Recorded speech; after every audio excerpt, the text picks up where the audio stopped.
akaona njaa. Lakini alivyoona njaa, Yesu aliona kuna mtini.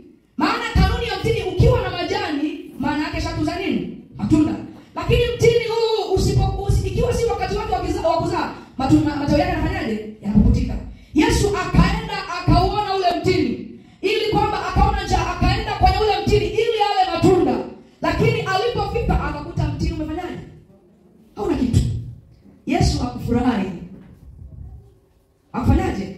Akufurahi. Akasemaje? Tangu leo mtu asile matunda wako. Kwa nini Yesu akaulaani ule mtini? Kwa sababu haukuwa na kazi wakati kazi inatakiwa kuwepo.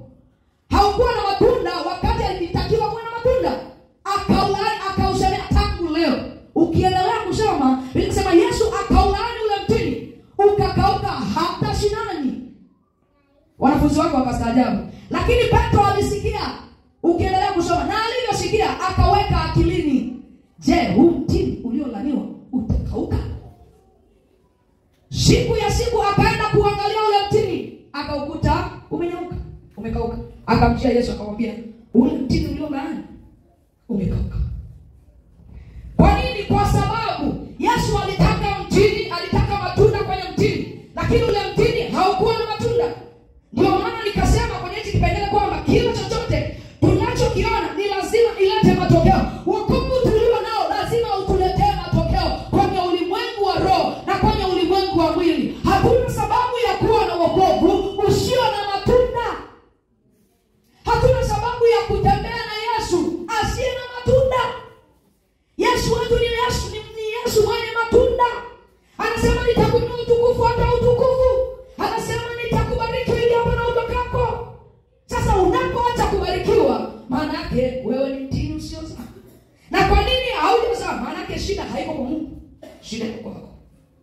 Kwa nini? Anasema, sehemu nyingine anasema, uko mlango mkubwa umefunguliwa mbele yangu, lakini wako wanipingao kwa nguvu. Sasa wale wanaokupinga kwa nguvu, wao umetumia nguvu gani katika kupingana nao?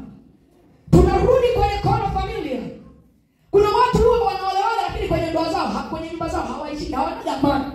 Wanapigana Januari mpaka Disemba. Na yuko ambaye ameokoka naye kwenye ndoa yake ni wanagombana hata Januari mpaka Disemba. Kwa nini? Kwa sababu ule mtini wa kwao unasema hivi, kwenye hii familia hakuna mtu ambaye atainuka, hakuna mtu ambaye atakuwa na amani kwenye ndoa. Kila mtu atakuwa na mafarakano. Unakuja unaingia kwenye ulimwengu wa roho. Nilichoona ni roho ya mafarakano kwenye familia yangu. Unachukua hatua na imani. Unasema mimi hapana. Nina Yesu aliyebeba amani yangu. Nina Yesu ambaye yuko na mimi kwenye nyumba yangu. Hauridhiki na maisha ulio nayo, lazima uje kwenye kanuni na nini? Ya neno la Mungu. Nimekutana na mtu mmoja ambaye familia ya kwao iliwahi kuapa na kusema kwenye familia hii hawatakaa wajenge nyumba za bati. Wataishia tu kwenye nyumba za makuti, zile za nyasi. Lakini yule mtu akachukua imani, akasema baba zangu wadogo wameishi kwenye nyasi, wazazi wangu wameishi kwenye nyasi, ndugu zangu wanaolewa kwenye nyasi, kwa nini mimi niolewe kwenye nyasi? Akakatana na nini? Na hiyo akaingia kwenye ulimwengu wa roho. Alipoingia kwenye ulimwengu wa roho, akashughulikia ile roho ya nyasi, akajenga nyumba ya bati. Unajua kilichotokea kwanza? Akaumwa. Lakini alipoumwa akapewa mtoto akafariki. Akapewa mtoto mwingine ana kichwa kikubwa. Akapewa mwingine akafariki. Kwa nini? Ulimwengu wa roho ulishakwisha kutamka kwenye ulimwengu wa giza.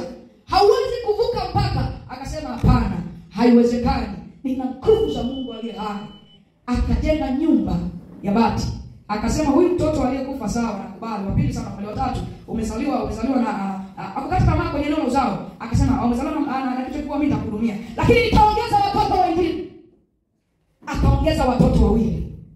Kwa imani yake akasema hivi, nitabeba watoto katika tumbo langu, lakini sitazaa mapooza. Wale watoto wangu hawatakufa, wataishi, na nitapewa mtoto wa kike na wa kiume. Sasa ana watoto wawili. Wa kike na wa kiume. Kwa nini? Alikatana na mazingira. Akainua imani aliyonayo. Akaangalia niko na nani? Ninaye Mungu ambaye ana uwezo wa kupindua falme zote. Anaweza kuondoa mazingira tulio nayo, akatupeleka kwenye mazingira mengine. Shai, wacha nikwambie, ni tajiri na uzungumzi. Alitoka kwenye mazingira. alinua imani yake, akaona nyumba ya bati, akachukua hatua. Na alipochukua hatua kwa imani hiyo ya Mungu, akampa hela, akajenga. Wakati mwingine kuna mazingira yanatukataa, lakini neno la Mungu linatukubali. Neno la Mungu linatuamulia. Neno la Mungu linashinda vyote. Yesu akaulani